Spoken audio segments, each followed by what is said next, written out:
The Center for the Study of the Presidency and Congress would like to thank Robert and Kelly Day for their generous support.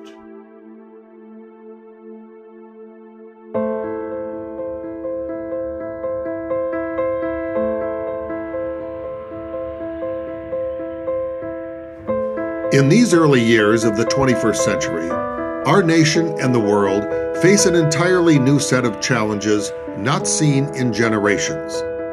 These are complex problems, and lasting solutions will require a brand of heroic leadership that has become increasingly rare in our modern political climate. The country is in trouble.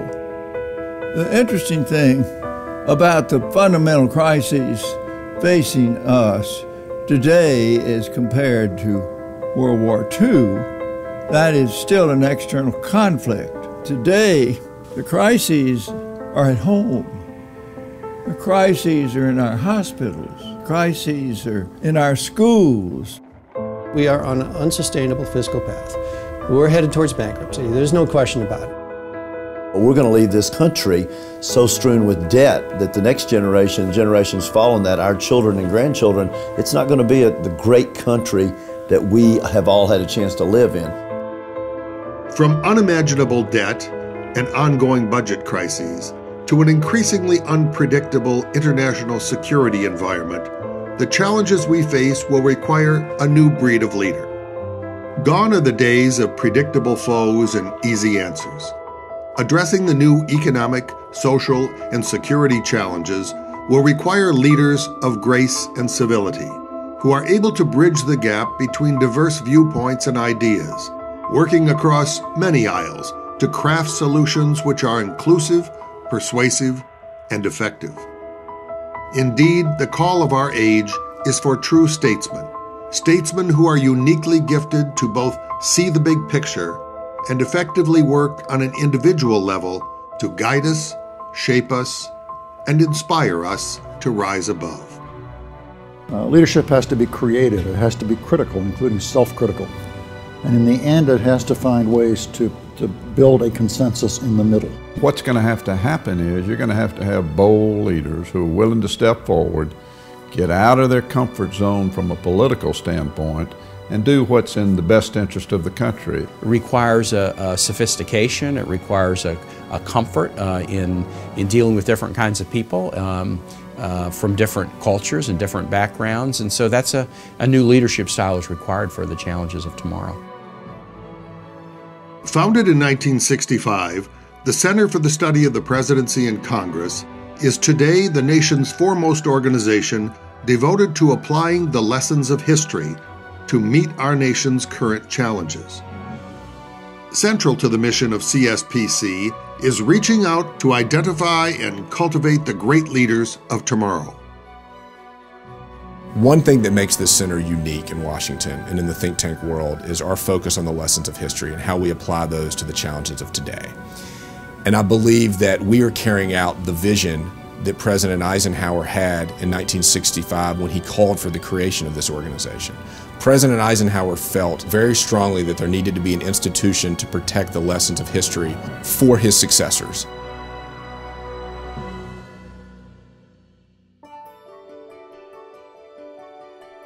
A central focus of the Center for the Study of the Presidency and Congress has always been to recognize and honor those leaders who, through a unique blend of character, insight, and talent, help raise our nation to higher ground. Over the years, the Center has honored men and women who, while at the very pinnacle of American leadership, have demonstrated a keen ability to work cooperatively, to come up with real solutions and help guide our country through some of our most difficult challenges. Unique among all the Center's honors is the Publius Award, an award which finds its roots at the very foundation of the American Republic and our founding fathers. James Madison, Alexander Hamilton, and John Jay together authored the 85 articles that became known as the Federalist Papers, published under the shared pseudonym of Publius, or Friend of the People. These articles were widely credited as a key factor leading to the ratification of the Constitution. Today, the Publius Award is used to recognize that unique willingness to compromise and work strategically across the great political divide for the good of our country. And it is with great honor that tonight we present this prestigious award to two of the great statesmen of our time, two men from different political parties and backgrounds who understand the need to work together for real solutions to some of our most pressing challenges. Senator Mark Warner from Virginia and Senator Bob Corker from Tennessee. In Mark Warner and Bob Corker, you have two people who fully understand that you have to engage and you have to sit down with the other side. And you don't give up your principles, but you have to find places where you can reach agreement so that you can move things forward in a bipartisan way, which leads to governance. They're looking for openings. They're looking for getting on higher ground. They're looking for the deal making that will be win-win situations. Senators Warner and Corker are prime examples of how can we get the business of the United States done? How can we overcome political differences in a time where this country has been divided politically? I think they're great examples to our fellows of how to lead with character and grace and modesty, but they're also great examples for their colleagues as well. This call to higher ground is among the great challenges of our day, and it applies to every aspect of leadership and government. It is a difficult challenge and requires a very special brand of leadership, the very leadership and style that Senator Warner and Senator Corker have shown time and again in recent years. Both have that win-win proposition. They built great businesses, and you don't build great businesses like they did without treating people right, without leaving something on the table for the other side. You find common ground and you bring people together. Both of them learned that in business, and they've executed in public life. Both of these senators I regard as standouts. I say that because both, their compass is their conscience. Their objective is always what's in the best interest of our nation, their respective states, then the rough and tumble of politics. In my judgment, their integrity and honesty will never be questioned. Born in Indianapolis and raised in both Illinois and Connecticut, Mark Warner was an unlikely candidate to one day become both governor and U.S. Senator from the Commonwealth of Virginia. After graduating from Rockville High School in Vernon, Connecticut, where he served as class president for 3 years, Warner went on to George Washington University. He worked his way through college by riding his bike to Capitol Hill in the early morning to work with then U.S. Senator Abe Ribicoff from Connecticut. He later went on to receive a degree at Harvard Law School, and soon after went to work back at the Senate as a staff member for Democratic Senator Chris Dodd in the early 1980s. As the new mobile communications industry was beginning to grow, Mark Warner saw the opportunity and became an early investor. Ultimately, he helped create the company that would become Nextel. But in time, the desire to use his talents to help implement good government and sound fiscal policies led Mark Warner to leave behind his beloved business career and serve in the public sector in his adopted home state of Virginia. In 1996, he challenged his future friend and mentor, John Warner, a veritable institution in the U.S. Senate, in a bid that, while unsuccessful, catapulted Mark Warner into the national spotlight as a rising political force with a unique message and style of inclusiveness, and with the ability to get things done. As governor of the Commonwealth of Virginia from 2002 to 2006, Mark Warner gained a reputation for working closely with both Republicans and fellow Democrats. Together, they reformed the Virginia tax codes, overcame a potentially devastating statewide budget crisis, and led Virginia to become known as the best managed state in the Union. In 2006, Mark Warner left the governor's office with an approval rating of between 70 and 80%. It was striking that his backers were in both parties, that no one in a position of responsibility in one of the major committees of the General Assembly, saw himself as being at odds with the governor. He has a knack for bringing people into his vision of what it takes to solve our national issues, to move us forward. In the Senate, Mark Warner has become known for seeking moderate, bipartisan compromises to break through the congressional gridlock. He organized the Senate's Gang of Six, an informal coalition of Republicans and Democrats committed to working together to solve our nation's debt crisis. And he has reached out to co-sponsor numerous bills with Republican colleagues. Mark is very skilled. As a matter of personality, he's kind of what I would call in this a compliment, kind of a deal-making personality. It's like, you know, I want to do something, you want to do something, can we figure out a way to do it together? He's been known to reach out to Republicans before.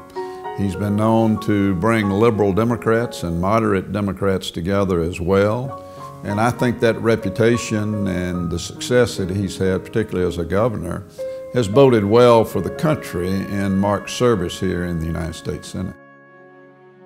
While Mark Warner executed his duties as governor of Virginia, several hundred miles away, Bob Corker was faithfully carrying out his mission as mayor of Chattanooga, Tennessee, the beginning of a career of public service that would be defined by a keen understanding of how to work with different groups, with divergent interests, to get things done. Working construction after graduating from the University of Tennessee, Bob Corker saved up $8,000 to start his own construction company. Through his leadership, the company became highly successful, growing at up to 80% a year and doing work in 18 states. Corker ultimately sold his company in 1990 and purchased two of the largest real estate corporations in Tennessee. As mayor of Chattanooga from 2001 to 2005, Corker made a major push to reform the city's education system and was instrumental in the redevelopment of Chattanooga's renowned riverfront district, a national model of urban renewal. Chattanooga's crime rate plummeted and investment skyrocketed. So it was no surprise when, in 2004, Bob Corker announced that he would seek a seat in the United States Senate. During his tenure in the Senate, Corker has emerged as a leader in some of the key challenges facing our nation today. He has been instrumental in addressing our nation's banking and finance crisis as a member of the Senate Committee on Banking, Housing, and Urban Affairs. And he is the ranking member on the Senate Committee on Foreign Relations. But it is, perhaps, Senator Corker's style of leadership that is making the most profound impact on the direction of our country. I don't know what it is, the water in Tennessee or something produces these really exceptional senators. And there's a whole line of them. And now you've got Lamar and you've got Bob, and they're really talented people. And the refreshing thing about Bob is, first, he talks with his hands. But secondly, he sees an issue and he wants to resolve it, and he doesn't get involved in the unnecessary gamesmanship of the issue. What I like about Bob Corker is his independence. I tell Tennesseans that if you wake up in the morning and you see something on television and you want to stand up and say, why aren't you doing that, or why don't you do that, that Senator Corker's probably already up saying the same thing. I mean, he does his homework. He comes well prepared. When he talks, we all listen. And he makes his own mind up. I mean, he's an independent-minded fellow who, in the end, wants a result. I think today's issues are both complex and contentious. They're complex in that there are no really easy answers. The contentiousness comes sometimes from people trying to find the quick and easy answer that fits their view. I think one of the things that I appreciate about Bob is he is willing to do the homework to work past that, to say, what's the data tell us?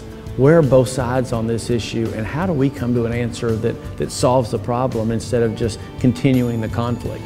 I mean, his work ethic is unmatched, and he's always possessed a great work ethic. So he will do his homework, number one. He can reach across the aisle, number two. He's respected by both sides of the aisle. And number three, he'll make hard calls. We don't have enough people in Washington today who are willing to make tough calls. He just sort of took off like a rocket. He was into everything. Very inquisitive, very attentive. obviously an intelligent, well-informed person. But what we all remember were the charts. You know those big things that senators put up on the stand as they speak? Bob had a full supply. And you soon learned to bring him to your office because he could only carry so many carts up there. But if you went to his office, he had all the extra charts. So it tended to be a little longer. But he was held in great respect and affection. Bob Corker is one of the finest people I've ever had the privilege of serving with or working with, whether it's business or public life. I'm just glad our paths crossed because I've learned a tremendous amount from him. He's a role model that I look up to every day. The important thing to remember is there's still a chance for greatness. There's still a chance today because of the paucity of people of courage and wisdom to do great things, because the country is athirst for it.